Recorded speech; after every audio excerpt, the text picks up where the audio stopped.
got that heat, bitch. Okay, guess we doing just fine. Said I'm not yours, so I say it. Assalamualaikum Sobat Briko.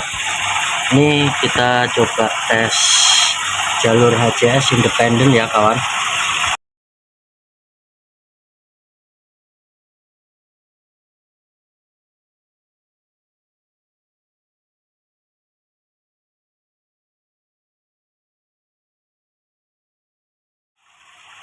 Ini posisi stasioner, katup, kran masih posisi tertutup semua.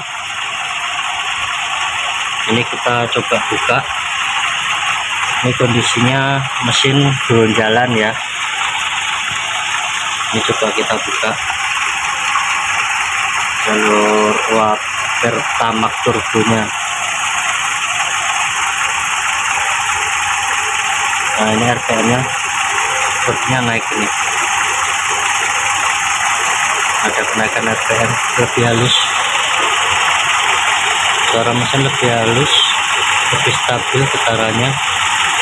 Dia ada pengaruhnya kalau dipisah. Ini sementara pembenahan dari tabung reaktor yang jalur 3, yang jalur HCS digabung sama OCT, yang kemarin jalur uap pertabo masuk ke reaktor. Itu efek yang didapat setelah kita bongkar, padahal baru jalan sekitar 50 km. Terus sudah panas sekali, jadi bahaya.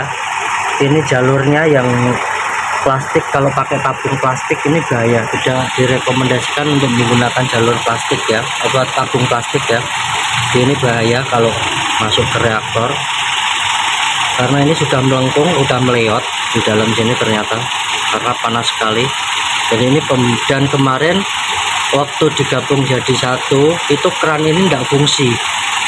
Jadi kerannya tidak fungsi, baik ditutup maupun dibuka tidak ada perubahan.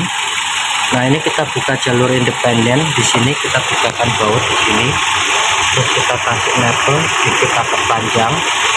Nah ini kenapa di sini saya gunakan shock grab. Di sini harapannya nanti sebelum masuk ke intake, uap di sini akan cenderung lebih panas dulu, tapi tidak berlebihan kayak waktu masuk tabung reaktor. Jadi jalurnya cukup simpel di sini. Terus ini tinggal cari valve yang dalamnya pakai pelor atau kupu-kupu, karena kemarin pakai valve yang saya beli di online itu ternyata dia nggak tahan dengan uap bensin, apalagi panas. Di dalamnya itu katupnya pakai karet. Jadi ini sementara valve saya lepas dulu, nanti dicarikan valve yang kualitasnya sesuai, sepadan. Jadi ketika di sini ada tekanan berlebih, nanti pertabunya tidak kembali keluar, jadi dibikin one way. Nanti di sini dibikin one way. Minimal harus pakai satu valve nanti di sini untuk pengamanan. Dan tabung ini nanti saya akan ganti pakai tabung, kalau bisa dapat tabung kaca pakai kaca, kalau nggak bisa nanti saya mau pakai tabung besi yang kapasitas 1 liter saja. Jadi ini tidak direkomendasikan.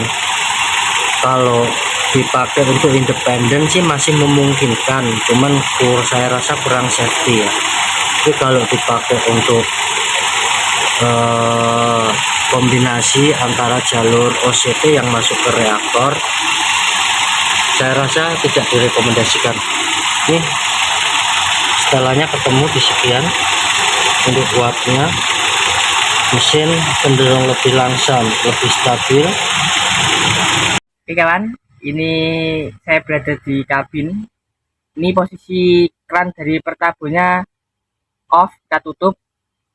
Nah harusnya ini irit ya, karena RPM-nya jika nanti krannya di on kan, itu kan asupannya dari pertabo, bukan dari karbu, spuyer karbu. Jadi harusnya bisa irit. Kita coba kran dari pertabonya kita on kan, kita buka. Nah naik, RPM nya jadi tinggi ini. Tadi di putih ini. Tadi di 500-an di strip putih bawah, keran posisi tertutup, ini di 800 keran terbuka. Ada perubahan, harusnya bisa ini teman, cukup signifikan ini. Tentunya dengan pola kemudi yang benar, kakinya sekolah.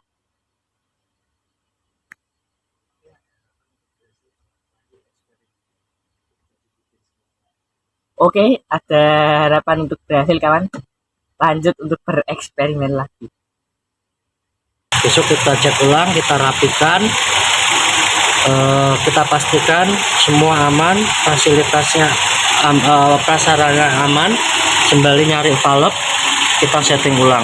Yang jelas dari sisi langsam sudah ada perubahan dari sisi fungsinya. Tinggal nanti seberapa cek bisa iritnya atau seberapa tenaganya nanti sembari uji jalan dulu. Oke, terima kasih, sampai di sini dulu review pemindahan penggunaan tabung reaktor pada sistem HCS yang dikombinasi dengan jalur OCT. Kita rubah jalur independen HCS bypass tanpa reaktor. Oke, terima kasih Sobat Briko. Wassalamualaikum warahmatullahi wabarakatuh.